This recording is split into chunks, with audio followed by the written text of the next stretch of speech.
Hello there YouTube. If you're watching this video, you've no doubt discovered my YouTube channel, which is fairly new, I must admit. I've never posted anything on YouTube before. I've got 3 videos up previous to this one of me just basically showing off. So this video, what I'm going to show, hopefully it's going to be a little bit of an educational type of video that I'm doing here. As you are well aware, I'm a bit of a drum fanatic, and I actually teach the drums as well, and teach music and all that sort of good stuff. And one of the things I'm going to do today is demonstrate some rudiments around on the snare drum mainly, but I will be breaking it around the kit and doing a couple of exercises for you to have a look at home. I'm a big believer in rudiments. Rudiments, for anybody who doesn't know, it's basically like your scales on a piano. It's your scales around your drum kit. Your sticking exercises to get your technique with your hands correct. It's your building blocks of everything really. Your rudiments are, I can't stress the importance of them. When I first started playing, I put them off. Me growing up on listening to heavy metal music, there wasn't much rudiment work in that. There's a lot of just like fast single note rolls and double kicks everywhere. But yeah, me growing up on the heavy metal side of things, I didn't do them. And then when you think you're doing all right, and then you get a real culture shock when you start listening to Latin or jazz, and it really kicks your face in with how technical these guys are, and just how far rudiments can be taken and broken around the kit. And like I say, you don't realise how important they are until you branch out and expand your horizons musically, type of thing. So what I'm going to do today is demonstrate my warm-up routine. Comprises of 4 rudiments. You've got your double stroke roll, single paradiddle, single stroke roll, and triple paradiddle, in that order. So I will demonstrate them now. Like I say,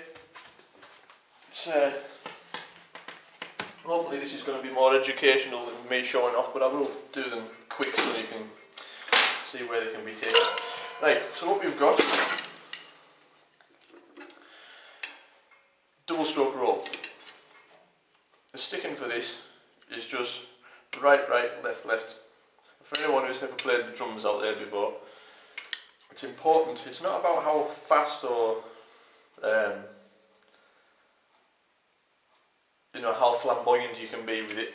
It's how good you hit it. It's how sort of you've got to get the technique right. And the technique, one of the only lessons I had was on pretty much completely self-taught. Apart from my dad, who played the drums, he showed me a few things to start with, and then I sort of took it all, the rest of it, myself. And one of the most important things that he taught me was how to strike the drum correctly. And, what you want to be doing, you strike the drum and you come back off the head straight away. So there's no playing into the snare drum or any of the drums. You don't play. If you're getting that and you're resting it on the snare, that's no good. You won't be able to do any of the rudiments properly, and it will hamper your playing and your speed basically. What you want, it's basically like casting a fishing rod. If you can see the right hand there, that's the kind of motion you want, and it wants to be constantly coming back. It's like a release, coming back off the head. Right, so that's your technique. Mirror it with your left hand. And the first one we're going to look at is your double strokes, which is, the sticking for this is right, left, left. So it's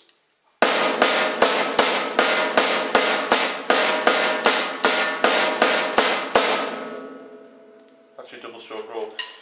For those of you who know musical form, that was coming out like sort of 8th notes there, but we'll be playing them in 16th format when I do the warm-up routine.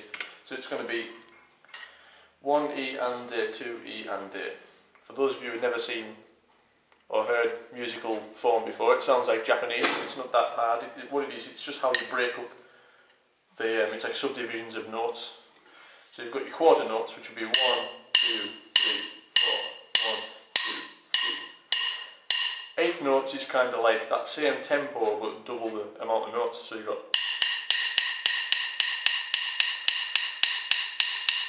and then 16th note is double again. I can't do that on one stick, so I have to do it on the snare drum. So it'll be like, instead of going 1 and 2 and 3 and 4, and it'll be 1 E and a 2 E and a 3 E and a 4 E and a, but still in that same tempo.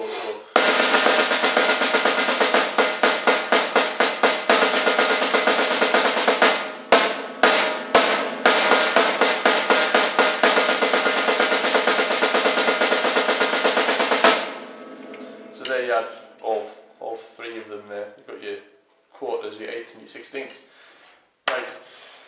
So your doubles, you're going to be counting 1 E and A, 2 E and A, 3 E and A, 4 E and A. We're playing in 4/4 time, so it's going to just, you'll be counting to 4, you know. So it'll be 1 E and A, 2 E and A, 3 E and A, 4 E and A, and then it repeats. So 1 E and A, 3 E and A, 4 E and A, 1 E and A, 2 E and A, 3 E and A, 4 E and A.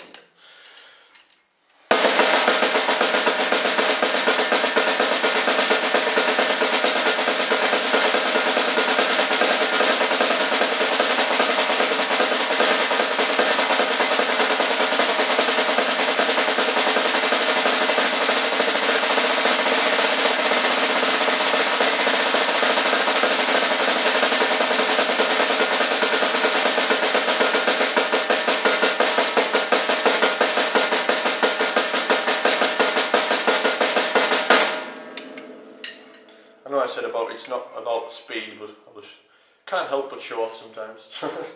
Yeah, so that's, like I said, start with any of these things you've never played before, or you're just getting to grips with them. Start slow, build up.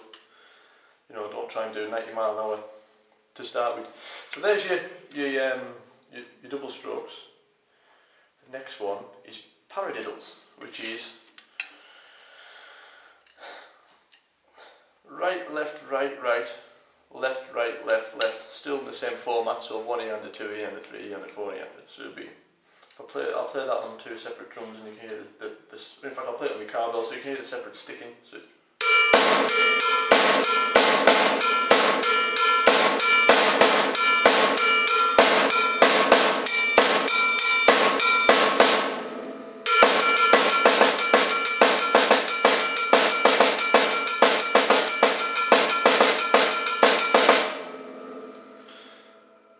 play it all on the same drum, it will come out like your double strokes. So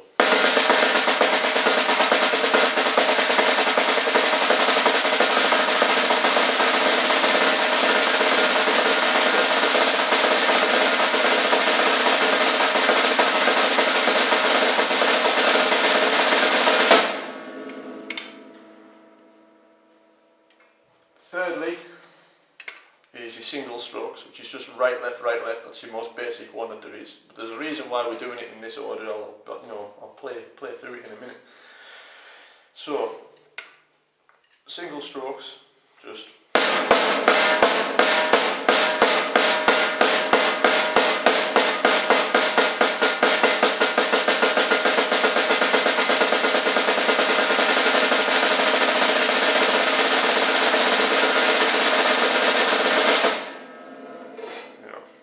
right, left, basically. Again, you're still keeping to musical form, so you're going to be 1 E and a 2 E and a 3 E and a 4 E. And the third one, I'm trying to rush through these because I don't want to be doing a 30-minute YouTube video. The third one is your triple paradiddle, which is like a variation of the paradiddle that I was doing earlier.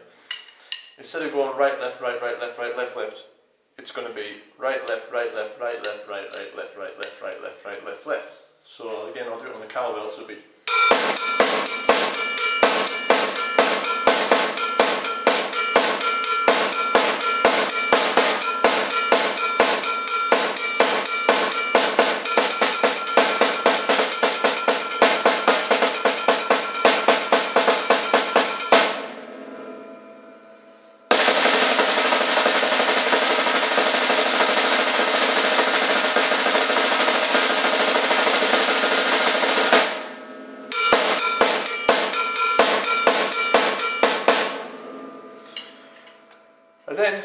the warm-up routine that I was on about is basically one bar, which is sort of, if you're playing in 4/4 time, which we are at the minute, it's, you know, 1E under, 2E under, 3E under, 4E under, that's one bar. And all you do is have one bar of each, look at me talking with my hands, one bar of each rudiment. So it's your doubles, your paradiddles, your singles and your triple paradiddles in that order, and you put them in that order because it's kind of awkward to play them in that order, but it gets you quick with your changeovers and things like that. So I'll play it slow to start with, so you can count along with my foot. I'll keep the hi-hat going. So it'll be 1, 2, 3, 4.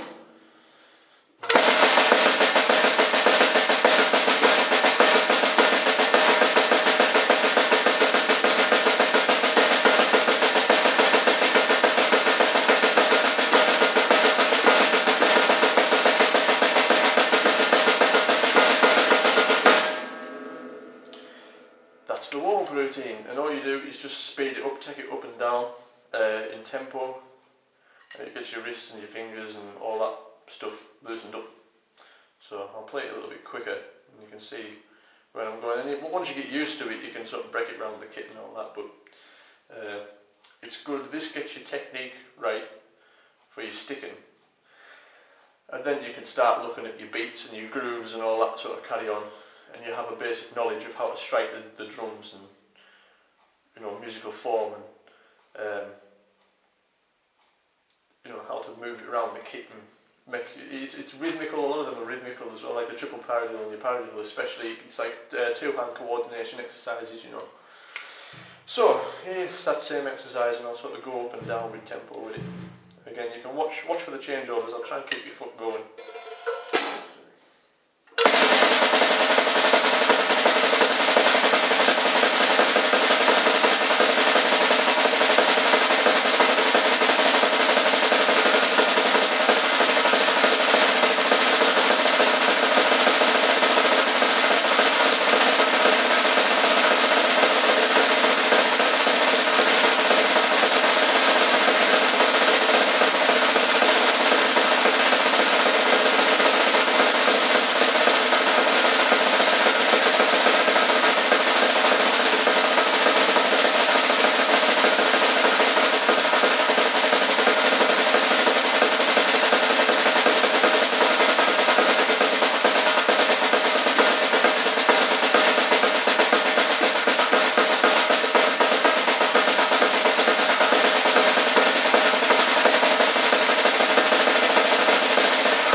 So there you have it. It's your basic first drum lesson if you've never played them before. Have a go at it. If you've enjoyed the video, give us a message, and I will see you next time.